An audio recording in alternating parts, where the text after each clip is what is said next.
le presentamos A través de la Biblia, un análisis de la Biblia libro por libro que nos ayudará a crecer espiritualmente. Estos estudios fueron diseñados por el Dr. J. Vernon McGee, destacado maestro y expositor de la Biblia. Acompáñenos en este fascinante recorrido a través de la Biblia.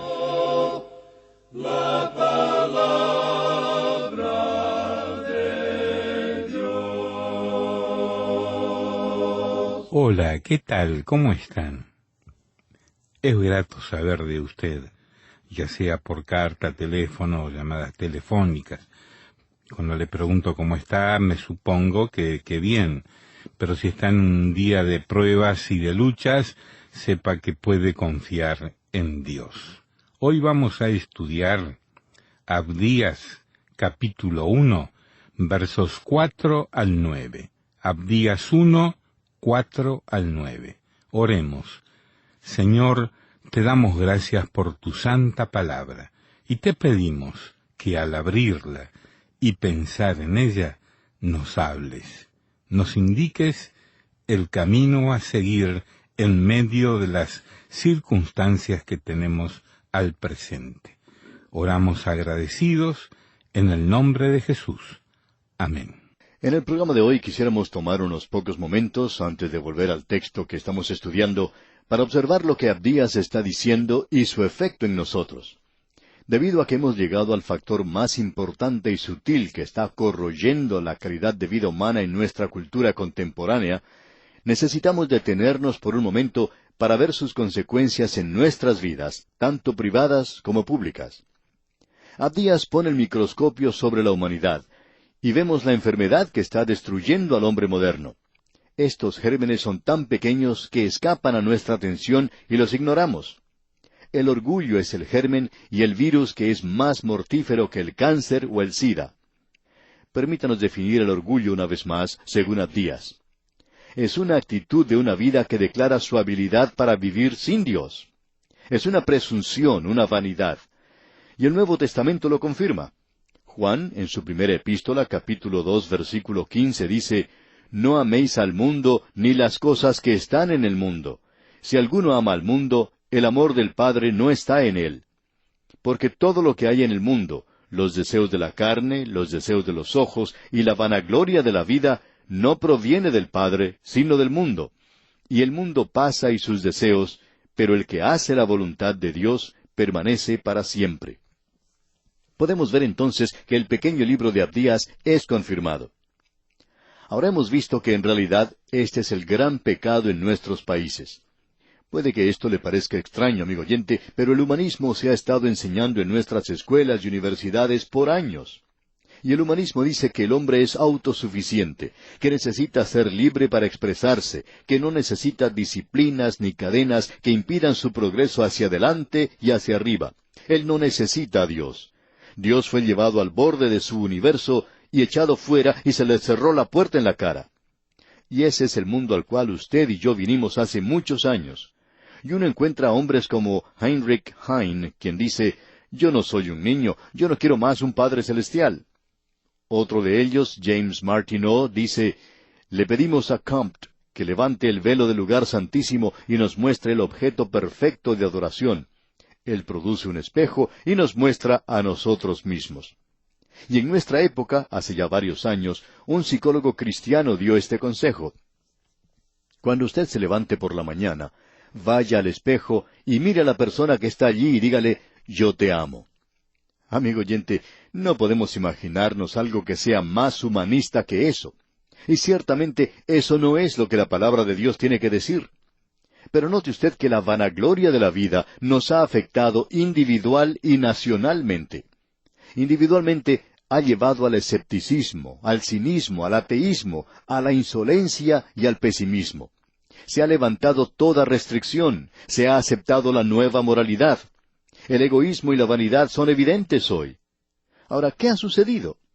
Bueno, esta crasa inmoralidad ha llevado en realidad al pesimismo, y ese pesimismo ha llevado al suicidio.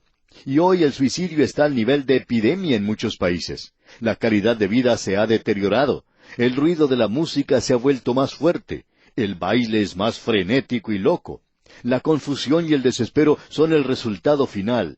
Y el rayo de luz se proyecta ahora sobre la así llamada gente hermosa, los artistas de Hollywood. Muchos de ellos ya no están en este mundo, pero hay libros que muestran cuán torcidas y confusas eran sus vidas verdaderamente. Permítanos decirle, amigo oyente, que el orgullo ha traído todo esto. Y luego, nacionalmente, muchos de nosotros pensábamos que nuestros gobiernos eran sólidos, estables y permanentes. Hemos dirigido nuestra mirada hacia el gobierno para que resuelva nuestros problemas. Pero ha sido bastante perturbador el enterarnos de la inmensa corrupción y confusión que hay en nuestros gobiernos. No hay estabilidad hoy. Ahora el mundo en que usted y yo nos criamos, que hemos descrito, ya pasó, ya no existe. Después de la Primera Guerra Mundial, hubo una gran explosión de inmoralidad. En algunos países se intentó refrenarla con leyes y restricciones. Se pusieron en efecto muchas prohibiciones. Algunos dijeron que eso había fracasado. Pero no es que hubiera fracasado, sino que nunca se puso a prueba. Después de todo, era la manera equivocada de hacerlo. No se necesitaba prohibiciones. Se necesitaba a Dios. Lamentablemente no se le trajo a escena. Las pocas voces que en aquel tiempo proclamaban la palabra de Dios, y hubo aquellos que lo hacían, fueron silenciadas y no escuchadas. Una depresión mundial no cambió esa actitud. El hombre podía lograrlo por sí mismo, y créanos, amigo oyente, que lo hizo. El resultado fue la Segunda Guerra Mundial. Y ese mundo ya pasó. Y hoy, Dios todavía es ignorado, rechazado, y todavía encuentra oposición. En algunos lugares se le ha echado del salón de clase y no se puede hacer oración. En una ocasión, un grupo de 18 personas tuvimos la oportunidad de visitar la República Dominicana para una serie de conferencias y para participar en una labor de evangelismo. Y nos sentimos gratamente impresionados cuando se nos informó que el gobierno de ese país había aprobado una regulación por la cual todas las escuelas del país debían comenzar cada día de clase con la lectura de la Biblia y oración. Esto nos pareció maravilloso, pero esta es la excepción. En la mayoría de nuestros países ocurre lo contrario. A Dios se le ha sacado de los salones del Congreso porque es un obstáculo para el progreso. Los medios noticiosos ignoran a Dios como si Él no existiera.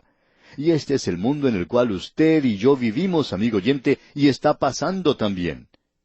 Invitemos a Dios a que regrese a la vida pública. Invoquémosle para que nos ayude. No podemos avanzar solos. El Señor Jesús dijo, «Sin mí nada podéis hacer». La enfermedad hoy es el orgullo del corazón. Esa enfermedad, una verdadera condición del corazón, declara que el hombre puede vivir sin Dios. Pero como dijera el ilustre escritor inglés William Shakespeare en una de sus obras, «Señor, qué necios son estos mortales». Y el apóstol Pablo podía decir, «Yo sé que en mí, esto es, en mi carne, no mora el bien». Créanos, amigo oyente, eso es lo que la gente está haciendo hoy. Bien, amigo oyente, volvemos ahora a esta pequeña profecía de Abdías, y vimos en nuestro programa anterior que el gran pecado de la nación de Edom que provocó que Dios dijera, «A Esaú aborrecí», fue el orgullo, la soberbia de su vida, el orgullo de su corazón, un orgullo que nosotros definimos como una actitud de aquella vida que declara su habilidad para vivir sin Dios. Dios dice en el versículo 4 de Abdías, que si te remontares como águila, y aunque entre las estrellas pusieres tu nido, de ahí te derribaré, dice Jehová. Escuche usted, si te remontares como águila, es decir, llega a ser una deidad, se coloca a sí mismo en el lugar de Dios. Y aunque entre las estrellas pusieres tu nido, y ese fue el pecado de Satanás, él quería colocar su trono sobre las estrellas. Y Dios dice, de ahí te derribaré, dice Jehová. Dios dice, yo tengo la intención de derribarte. En nuestro programa anterior habíamos echado una mirada al microscopio y vimos que Esaú ahora ha sido aumentado a la nación de Edom. Lo que antes era solamente un hombre, ahora ha llegado a ser probablemente unas 200,000 personas. Y ahora vemos a un animal humano en su crudeza, en su fealdad aterradora. Ahora puede que haya personas que nos digan, nosotros pensábamos que descendíamos de los animales, y ahora ustedes dicen que los hombres se comportan como animales. Bueno, eso es exactamente lo que estamos diciendo. Nosotros no descendimos hacia arriba, sino que descendimos hacia abajo. No ha habido un ascenso, sino más bien un descenso. Permítanos repetir una vez más que la enseñanza de la evolución como hecho científico creemos que ha sido uno de los engaños más grandes del siglo XX. Creemos que esto, para el incrédulo, es como salir de una neblina para entrar a otra.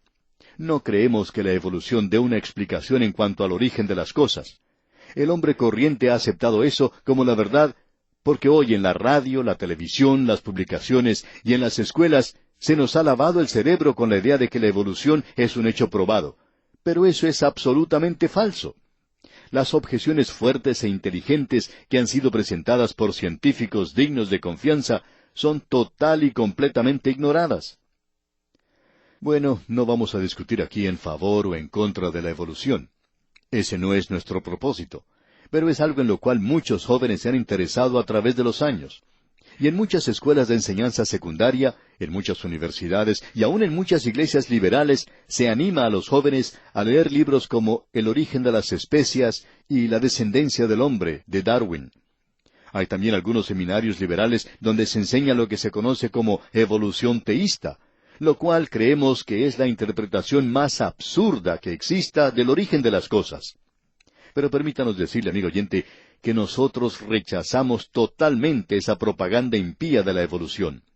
Esta idea que dice que es del lodo al hombre, del protoplasma a la personalidad, de la ameba a la animación, queremos rechazar ese argumento con una cita del gran biólogo Edwin Conklin, que presentamos en el programa anterior y que dice: la probabilidad de que la vida se haya originado por accidente es comparable a la probabilidad de que un diccionario sea el resultado de una explosión en una imprenta. Y eso, amigo oyente, es algo completamente absurdo, ¿no le parece? Pero con eso quedamos satisfechos. Ahora, la dificultad principal con la teoría de la evolución es su resultado final. La evolución nos lleva a un pesimismo fatal, terrible. Lleva al hombre a creer que él ha alcanzado la meta, que es algo, que se encuentra en la cima. Bien, eso en realidad ha llevado a un fatalismo, a un pesimismo fatal en el presente. Y esto ha tomado cuerpo en las universidades del presente y alcanzó un porcentaje alarmante de suicidios entre los jóvenes hace algunos años. El doctor Albert Einstein, a quien muchos considerarían una autoridad, dijo lo siguiente: el hombre que considera su propia vida y la de sus contemporáneos como algo sin significado alguno, no es sólo una persona desafortunada, sino casi descalificada para la vida. Esa es una buena declaración, por cierto. Ahora, si usted quiere saber cómo esto ha afectado a los hombres, escuche un pequeño poema del fallecido poeta británico Winston Hugh Auden. Este hombre salió de su país y fue a radicarse a los Estados Unidos, donde se naturalizó como ciudadano de ese país. De otra manera hubiera sido el poeta laureado de Gran Bretaña. Pero escuche el pesimismo de este hombre. Él dice: si todas las estrellas desaparecieran o murieran, debería aprender a mirar a un cielo vacío y sentir su completa oscuridad sublime, aunque pudiera tomarme cierto tiempo. ¡Cuán pesimista, amigo oyente! Y luego él siguió diciendo lo siguiente: mirando a las estrellas, yo sé muy bien que por lo que a ellas concierne, yo puedo irme al infierno. Permítanos decirle, amigo oyente, que eso ciertamente es pesimismo. Y ese es el resultado de la enseñanza de la evolución. Pero, amigo oyente, lo espantoso que tenemos aquí en el libro de Abdías, y lo más pasmoso y asombroso es esto. El pequeño libro de Abdías es la respuesta mordaz de Dios a la evolución. Y esa es la razón por la cual él dijo lo que dijo en cuanto a Edom. Permítanos ilustrar esto. En muchas grandes ciudades existen museos de cera. En ellos se representa a personajes famosos de todo el mundo. Allí también hay cuadros que tratan de presentar cómo vivía el hombre, según se lo imaginan los científicos, hace unos 100,000 o 200,000 años. Ellos muestran al hombre viviendo como un animal porque dicen que se parecía a un animal, según los cuadros que ellos tienen. Y a propósito, ellos no tienen una fotografía, porque el hombre se dio vuelta antes que le tomaran la fotografía, y todo lo que tienen que mostrar es un dibujo, producto de su propia imaginación. Ahora, Dios tiene algo que decirnos en el presente. Queremos que usted preste atención a lo que vamos a decir seguidamente. ¿Para qué volvernos 100,000 años atrás? En este mismo momento podemos observar en cualquiera de las grandes ciudades a hombres y mujeres que están viviendo como animales. No se parecen a los animales. A algunos de ellos se les califica como gente hermosa, pero están viviendo como animales. La realidad es que ellos han descendido del nivel alto en el cual Dios los ubicó cuando los creó y han descendido a un nivel donde no dependen de Dios. No solo viven como animales, sino que viven más bajo que los animales. No hay ningún animal que se emborrache, que golpea a su esposa, que castigue y dé muerte a sus hijos, o que sea homosexual. Solo el hombre puede hacer eso. El hombre vive más bajo que los animales. Y así es como estaban viviendo en Edom en los días de Abdías. Nos preguntamos, amigo oyente, si usted habrá escuchado alguna vez la historia de ese cerdo que se escapó de su posilga y se fue al bosque. En el bosque encontró uno de esos alambiques o de esas destilerías caseras donde se prepara licor. La destilería tenía un pequeño escape, y este cerdito comenzó a comer de esa malta remojada y a beber del líquido que salía de la destilería. Y por cierto que se emborrachó, y por 2 días estuvo allí tirado completamente borracho. Finalmente, cuando ya le pasó la embriaguez, se levantó y comenzó a alejarse de ese lugar. Mientras se alejaba, alguien le escuchó decir, «Nunca voy a hacer las veces de hombre otra vez». Alguien más lo expresó de la siguiente manera, «Cuán bien lo recuerdo, fue un frío y desapacible diciembre, mientras caminaba por la calle en varonil orgullo, mi corazón comenzó a palpitar y caí en una zanja. Luego un cerdo llegó y se acostó al lado mío, y cuando estaba allí en esa zanja, mi corazón aún palpitante, un hombre que pasaba se aventuró a decir, uno puede identificar a un borracho por los amigos que escoge. Y el cerdo entonces se levantó y lentamente se alejó de mí. Amigo oyente, un hombre puede descender a un nivel mucho más bajo que un animal, en su vivir aquí en la tierra, cuando él determina que va a vivir sin Dios. Bueno, sigamos adelante en nuestro estudio de este pequeño libro de Abdías. Debemos decir que el hombre no vino, no descendió del animal. El hombre fue creado en un nivel muy alto, y de allí cayó. Él no cayó hacia arriba, como algunos piensan, sino que cayó hacia abajo, y puede descender hasta el nivel más bajo de la vida. Ahora el versículo 5 de este libro de Abdías dice, «Si ladrones vinieran a ti, o robadores de noche, ¿cómo has sido destruido? ¿No hurtarían lo que les bastase? Si entraran a ti vendimiadores, ¿no dejarían algún rebusco?» Lo que él está diciendo aquí es esto, que si un ladrón llega a usted, solo se llevaría lo que quisiera, no se llevaría todo. Lo mismo se puede decir del que cosecha las uvas, él va a dejar algunas uvas. Pero Dios dice, cuando yo les juzgue, esto es lo que voy a hacer. Y en el versículo 6 leemos, cómo fueron escudriñadas las cosas de Esaú, sus tesoros escondidos fueron buscados. El doctor Ginsburg tradujo esta palabra, escudriñadas, como desnudar completamente. Este es el versículo clave de este libro. ¿Cómo fueron desnudadas completamente las cosas de Esaú? O como hemos dicho antes, Dios ha colocado a Esaú bajo el microscopio y dice, vengan y observen, miren a través de la palabra de Dios y observen a este hombre. Yo le aborrezco. ¿Por qué le aborrezco? Debido al orgullo en su vida. Él me ha dado la espalda, él ha declarado su habilidad para vivir sin Dios. Ese es el orgullo de la vida. Ahora, ¿cómo son escudriñadas o buscadas esas cosas? Francamente, amigo oyente, cuando uno lee en el libro de Génesis, no encuentra eso. Quizás somos un poco lentos para asimilar estas cosas, pero no lo encontramos en Génesis. Pero por cierto que no se nos escapa aquí. Aquí podemos tomar el microscopio y regresar y observar a Esaú, y ver por qué él quería vender su primogenitura por un plato de lentejas. Y fue por una razón muy sencilla. Eso indicaba que él sería el sacerdote en la familia. Indicaba una relación con Dios. Y francamente, él prefería tener un plato de lentejas que tener una relación con Dios. Y cuando uno llega a ese punto, amigo oyente, usted está en el mismo nivel de un cerdo, porque usted ha descendido al nivel más bajo que pueda llegar. Permítanos decir con toda la amabilidad de que podamos hacer acopio, que esta no es idea nuestra, no la originamos nosotros. Está aquí, en el libro de Abdías, y fue Dios quien dijo esto. Ahora el versículo 7 nos dice, todos tus aliados te han engañado, Hasta los confines te hicieron llegar. Los que estaban en paz contigo prevalecieron contra ti. Los que comían tu pan pusieron lazo debajo de ti. No hay en ello entendimiento. Edom era una nación que todos los enemigos de aquel día dejaban de lado. Ellos no querían perder tiempo con Edom resguardado allí en la ciudad de Petra, una ciudad labrada en la roca. Pero Nabucodonosor fue capaz de hacer entrar espías a la ciudad, y a través de ellos él fue capaz de apoderarse de la ciudad. Y fue tomada. En la misma forma en que Dios utilizó a Nabucodonosor para destruir a Jerusalén cuando los hijos de Jacob se habían apartado de Dios, Él utiliza a Nabucodonosor también para entrar y apoderarse de Edom, los hijos de Esaú. Ahora el versículo 8 dice, «No haré que perezcan en aquel día, dice Jehová, los sabios de Edom y la prudencia del monte de Esaú». Esa gente no solo era notable por el hecho de que estaba bien protegida por esa zona rocosa de la montaña, en esa ciudad muy hermosa, que aún se puede ver en nuestros días.